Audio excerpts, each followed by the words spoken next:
Hello, my name's Tony Wrench. Here we are with a green sycamore log, cutting off about 10 inches or so.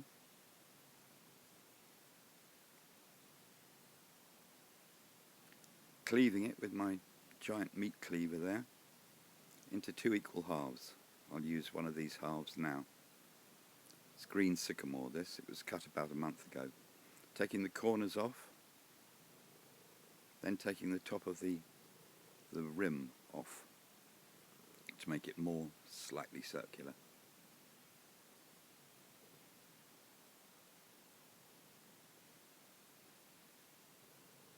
Okay, take it to the workbench, fitting a 4-inch faceplate on the bottom, fairly equidistant as far as one can, screwing it in with 4 screws, self-tapping screws. It's mounted on the lathe with the tool rest, using a big roughing out gouge at first to take the worst off.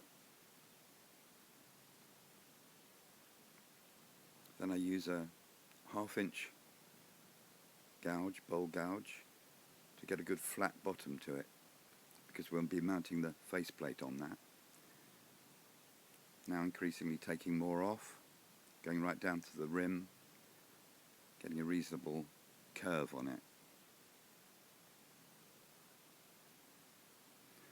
Can stop there now.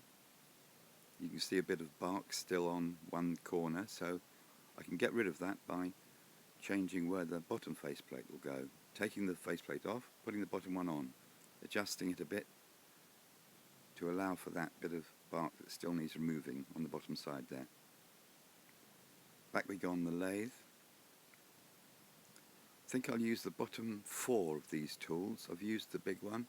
Now I'll be using a 1/2-inch gouge, setting the tool rest, and we're off.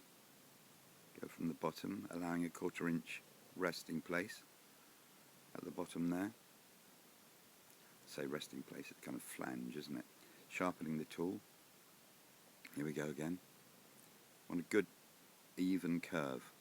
We're going to just partially turn this. We're going to leave it quite coarse for 6 months or so, maybe 3 to 6 months. Here I am taking the front of the bowl, the top, and leaving about 3 centimetres, as you can see, about 3/4 of an inch or an inch.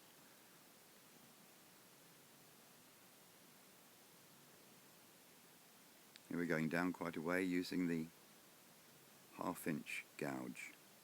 You can see the shine of the sap on the outside of the bowl there. Still full of sap. It's very quick and easy to do this at this point, at this stage. Taking it right down, trying to make it an even curve all the way. Look at that sap, centrifugal force. Take it down to about 1 inch thick all the way round. Take it off the lathe. There you can see the pattern there of the grain. It's quite heavy at this point still. Take off the faceplate. Put a bit of sealer on at the end grain, just to stop it splitting when it's waiting. And there under the workshop with the other ones, to wait for between 3 and 6 months till the summer when I'll turn it again. Okay, bye bye.